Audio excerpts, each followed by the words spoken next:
And welcome to the Political Series. Our special guests today are local Eustis, County Commissioner Nan Cobb, here with Bruce Duncan to share her story. Sit back and enjoy.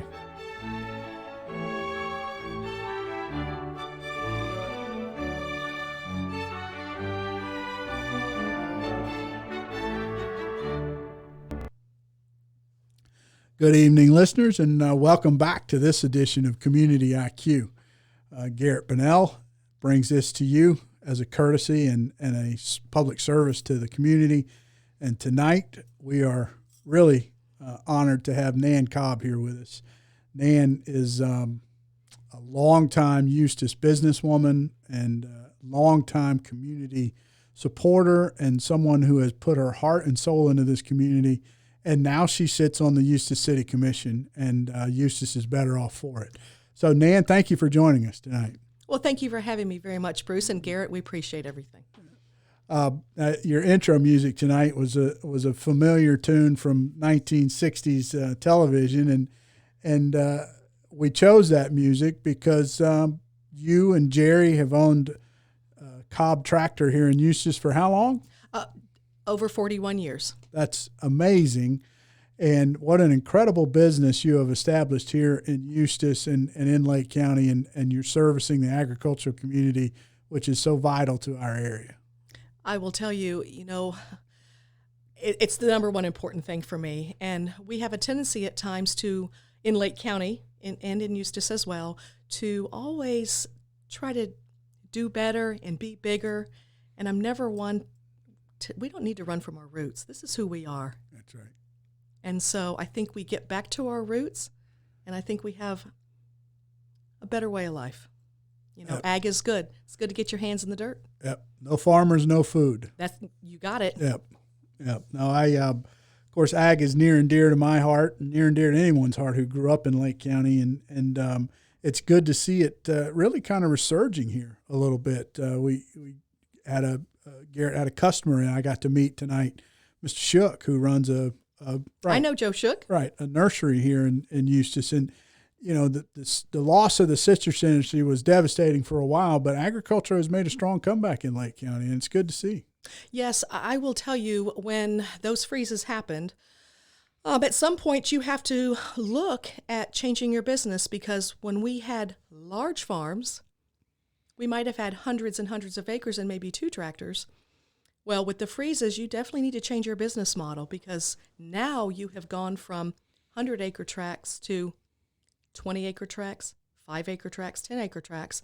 And so now you better change your business model on what tractors you do sell. Mm-hmm. So it really, I hate to say that. I mean, I hated that the freezes was tough, but it was also good business for us because it really expanded our market. Right. So, and we see all kinds of people. And I guess one of the biggest things is Lake County, and especially the North Lake area, has really reinvented itself in the agriculture business. And so we're seeing anything from organic farms to doing herbs to doing a lot of honey farms. And I think bees are so important. I mean, we won't exist without the bees. Absolutely. And so when we look at all these mini farms, sensational, we have to look at these. And you talk about a business transformation. They did one as well. Yes. They did one as well. So I'm very proud of that. So actually, I think the agriculture business has actually grown more than it was back in the day. I just got a text from Bobby Rhodes, by the way. He said, "Thank you for the bee comment." He said the check's in the mail, Nan. So you're welcome, Bobby. I can remember one of my favorite stories about the citrus industry in Lake County was I knew a man in Leesburg, downtown Leesburg, who owned a tire store, owned the Goodyear tire store in Leesburg. He said for years he would tell people, what's the biggest? Well, citrus is the biggest industry in Lake County, but I'm in the tire business, so I really, it doesn't bother me one bit. He said in 1983, Christmas Day, 1983, he realized that he may have been in the tire business, but he was in the citrus business because suddenly everybody's business in Lake County dried up because the bell cow went barren. And so the rest of the businesses that didn't know they were in the citrus business suddenly realized I'm in the citrus business too, because I rely on them. So your comments right there are very poignant and reminded me of that story that, I don't care what you did in Lake County in the 1960s, 70s, and up until 1983, you were in the citrus business one way. If you owned a restaurant, if you owned a gas station, car dealership, tractor supply, whatever it was, you were in the citrus industry in Lake County. Dan,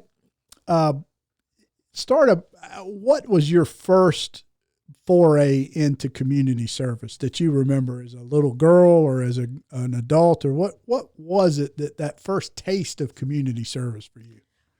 I remember through church. Mm-hmm. We didn't have the camp. We lived at Lake Okeechobee for a while. And so I don't believe they had the Girl Scouts. If we did, my mother, for some reason, didn't let me join. And the reason why is we had a church group, and it was called the Girls Friendly Society. Mm-hmm. And so it kind of started with that. Right. And I think you've heard a number of these podcasts, and you know that we try to identify what are the common aspects of leadership. And one of them is faith as a child or as a young child, the insurgence of faith into your belief system by your parents or your community. So it's interesting to hear you say, when I asked first foray into community service, church. Talk a little bit about some of the things that you would do as a young lady in the church. Well, we were there every Sunday and every Bible study. I mean, I will say this, without faith, we have nothing. Right. We have nothing. And so, we did cookie sales, bake sales, that kind of stuff. So, we didn't go out a lot, for whatever reason, I don't know. But for some reason, we were always helping somebody do something, whether it was, dinner on the grounds. We invited people to church to get them there, just to show compassion to people. Right. And for you, Nan, I'm guessing, because I'm sheer speculation, that became a drug to you. Helping people became an opiate to you. The feeling that you got from that spurred you on to do it more. I will tell you this, it does. And I'll never forget the Bible study at First Baptist Church. It's now Life Point. Mm-hmm. But you take tests, and it kind of shows you where your gifts are, if you will. Right. And I know you won't find this a shocker, but I have a servant's heart. That's right. Yep. Doesn't surprise me. And I mean, it is that we talked about faith, and then we talked about servants' hearts, or wanting to help people lift themselves up. And that's another one of these running common themes that we see amongst our leaders, is that they see a need and they step in and fill it. And that defines you here in Eustis, and Jerry as well, and really your entire family and your business. So you moved to Eustis at what age? You're going to make me talk about my I'm going to age, make Bruce. you talk about it. Yeah, I'm going to make you talk about it. Yeah. 30, somewhere around 30-ish, 30-ish. Right. Maybe 31. Right. I had lived in Mineola. I was living in Mineola. Right. And I decided to go back to school. Right. I found myself a single mother of two young children. And so I said, the first thing I need to go back to school. And so I registered myself at Lake Tech, and I took the floral design program. And then after that, I took the nursery operations with Nolan Joy. Right. And in the midst of all this, I met this ag guy in the B building. Right. That worked on tractors and diesel mechanics. And right. I guess the rest is history. Yes. If you will. And he was training students at Lake Tech at the time. Yes, he was. And so he probably committed the ultimate sin. He was dating a student. I happened to be a 31-year-old student. Right. It's not not like it's high school now. Absolutely not. Well, that's his little funny story he tells. Yeah, I got you. Yeah. And Jerry does have a great sense of humor. So you meet Jerry, and how long did you date before you finally we dated for 2 years. Okay. We dated for 2 years. That's a good long wooing right there. Yes. I had, he had, come off a a divorce, and so had I. And, I had two other people to think about. It just wasn't about me. Mm-hmm. I had two other people to think about. And so they were very young, and they didn't know any different. And and he adopted the boys Right. when they were young. And we had told them, Sure. I cried and cried and cried. And my youngest says, "Just one question, Mama. Does this mean you're my dad? You always be my dad?" Jerry said, "Yeah." He goes, "Okay, I'm good. I'm good. I'm good." And what a great dad he got. Yeah. Yes, he sure did. Yeah. He sure did. Now, let me ask you this. In Mineola, when you were younger and married and growing up, and did you ever imagine a turnpike interchange coming off into not into downtown Mineola? Not at all.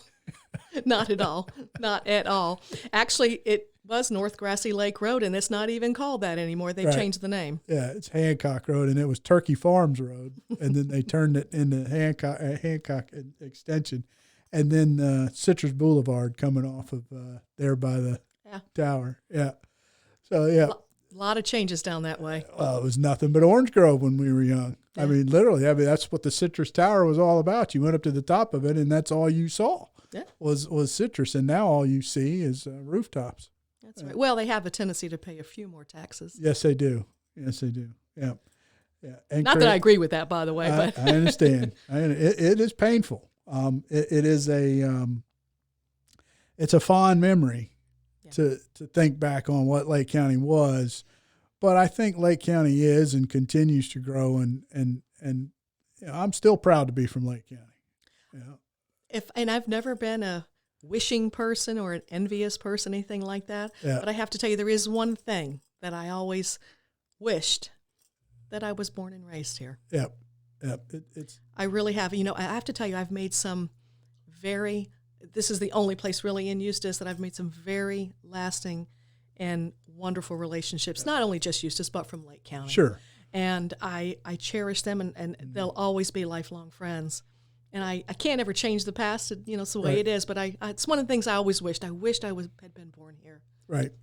Well, it that makes me feel good to hear you say that, because I used to ask people, why did you come here? They tell, it's because it's quaint, it's lovely, people are friendly. Then you're here and you came here for all of those things. Why can you deny somebody else the right to come here? I mean, at that point, that was always something that, a little light bulb went off above their head. And that people come here from all over. They come from down south. Mm-hmm. You'll remember after Hurricane Andrew, we had an exodus of people here into the Central Florida area, Lake County especially. And now we are experiencing an exodus of people from the Northeast that are coming into this area. Of course, the villages really grew Lake County and Sumter County and Marion County, but it'd be nice if we had 210,000 acres of orange grove in Lake County, or 120,000 acres of orange grove in Lake County, but that'll never happen again.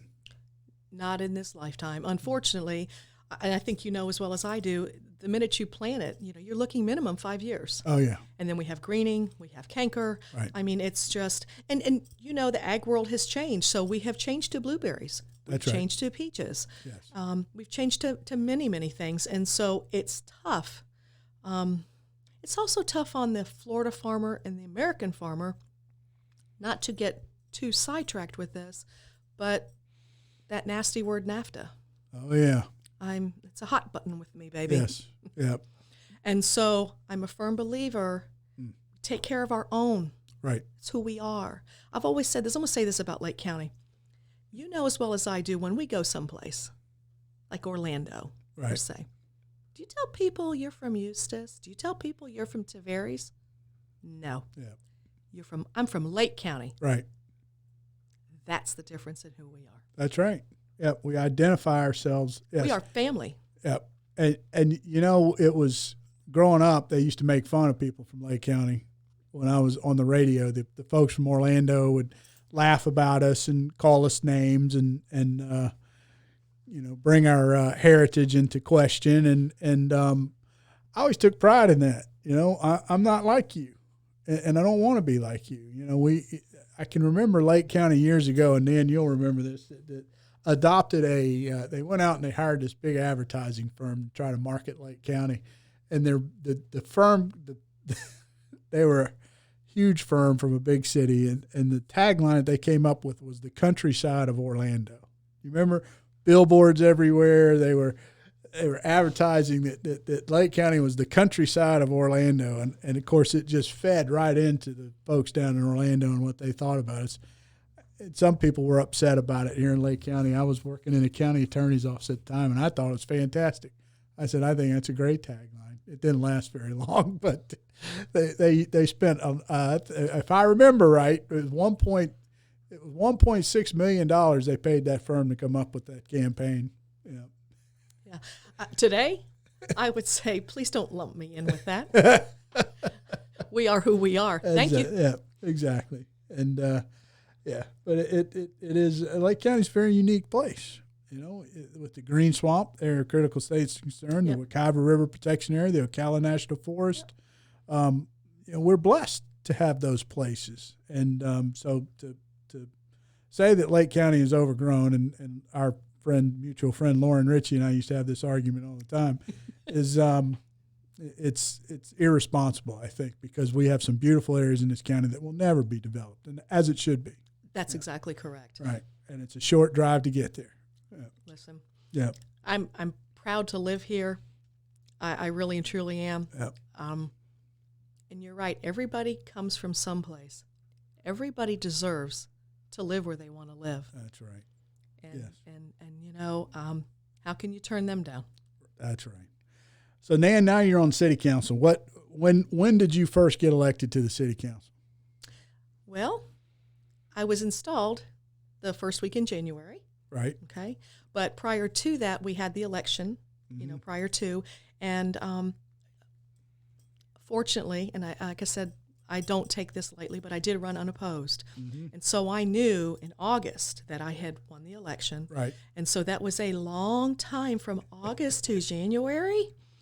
Even though I was a commissioner-elect, I still really wasn't a commissioner. Right. But I had to fall under every one of the guidelines. Mm-hmm. So that can be difficult a little bit, if you will. Right. They want you to do something now, and I'm like, I have no voting privileges. That's right. But my hands are tied for everything else. Yeah. So. Well, I know you well enough to know that you took advantage of that opportunity, and you learned as much as you possibly could about the city of Eustis and how it ran, and the budget, and the staff, and the people that you were going to be playing with. I'm sure you were out in the community talking to the citizens. Now that I'm going to be there, what do you want me to do? That question had come up. I didn't even have to go to the community, Bruce. Let's just say the community came to me. Yeah. And one of their biggest things is, we need to have a culture of positive community service. Please make it user-friendly, make it business-friendly.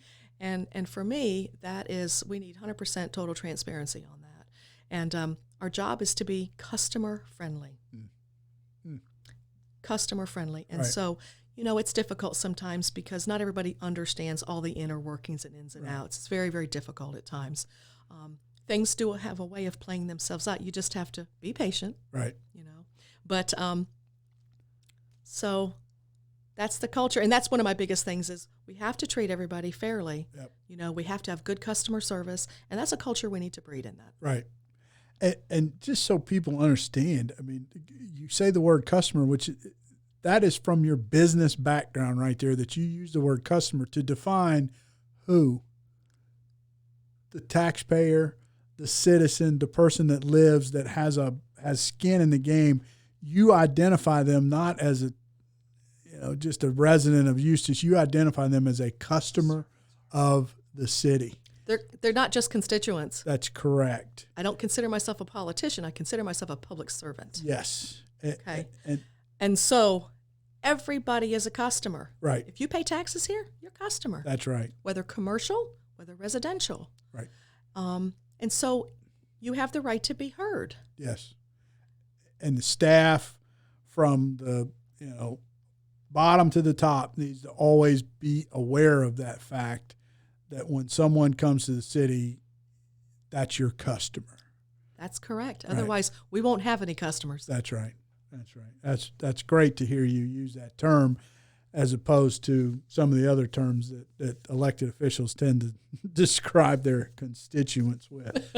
Yeah. All right, Nan, you've been on the council now for 8 months. You're new, but you've already started to make a difference. You've teamed up with some good folks.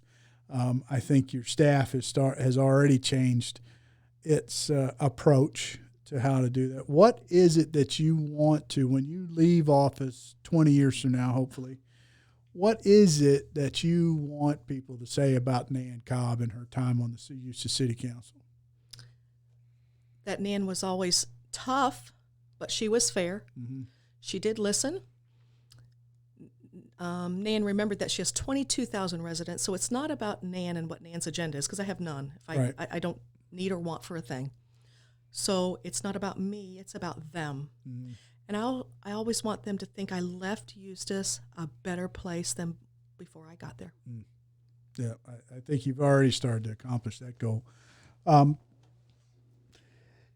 want you to tell me a little bit about yourself in regards to what made you who you are. If you had, you said your education occurred at Lake Tech, Vo-Tech back when you were going there. What defines you? What defines you more than anything? Was it your family? Was it your faith? Was it your community? What is it that makes Nan Cobb who Nan Cobb is? First and foremost, I told you without my faith, I'm nothing, Mm-hmm. and I have to have, and I'm a believer, Right. and if I don't, we're not to question, and I never have. I don't question why. I have to go with whatever I'm given. My mother is a huge influence. She's 92. She's still alive. She still lives with us. Yeah. She always told me, you don't depend on anybody. You depend on you. Right. Get that figured out. It's great advice. Okay. And then I was told, and figure it out. Yeah. Okay. Yeah. I have to tell you,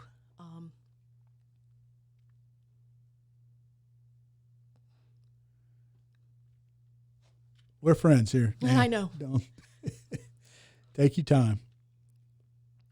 Jerry has been the most supportive human being in my life. Whatever I wanted to do, whatever it was, whether he agreed with it or not, 100% always supported me. Always. He said, we walked together side by side, holding hands. Right. And that's what we do. And he's always believed in me, even at times when I didn't believe in myself. And my children have always been very supportive, especially when I took this role. It's difficult to have someone talk about your mama. Yeah. And I said, it's okay. I've been talked about by better. Right. Especially when they say bad. Right. When they say good, just say thank you. Or just say, oh that's my mama. What are you going to do with her? So, but they have been very, very supportive. Very supportive. And so I've been truly been blessed with good people. With good people. And Jerry has really, has just helped me tremendously along the way. But we've also helped each other. We met at a time with each other that, we were kind of lost, if you will. Right. And the rest is history. Yep. So I can't ever deny that he has never helped me, because he continues to help me daily. That's what a great way to finish, Nan, as we talk about your partnerships and the people that lifted you up and put you on their shoulders. None of us in this world can ask for anything more than that. And in so doing, and in return, it's our obligation to lift others up and put them on ours. And you certainly, I can't think of a better way to describe you than that, because you lift people up each and every day. And Eustis is a better place for your service before and now during your term on the city council. And I'm grateful that you took the time to come and talk to us tonight. And I hope that those out there that are listening appreciate you as much as we do. Well, Bruce, I appreciate the sentiments and the kind words. You know, I've always been a firm believer. You know, we've been very blessed in our life, very blessed. And so it's time to give back. And if you have the ability, I think it's an obligation. That's right. And it's just kind of who we are. Absolutely. And hopefully one day, if I need it, Jerry needs it, anybody needs it, they'll be there. But if not, we'll always make it through. That's right. But if you have the ability to make a difference, you have an obligation to do it. You said it. It's who we are, but it's who we're supposed to be. That's right. Yep. Amen. That's right. All right. Thanks, Nan. Enjoyed this time tonight. I did very much. Thank you so much. Went by very fast, Bruce. I'm telling you, it always does when you're talking to somebody as nice as you. Thank you very much. And we'll have you back on another time. I look forward to it. So do we. All right. Thank you, Nan.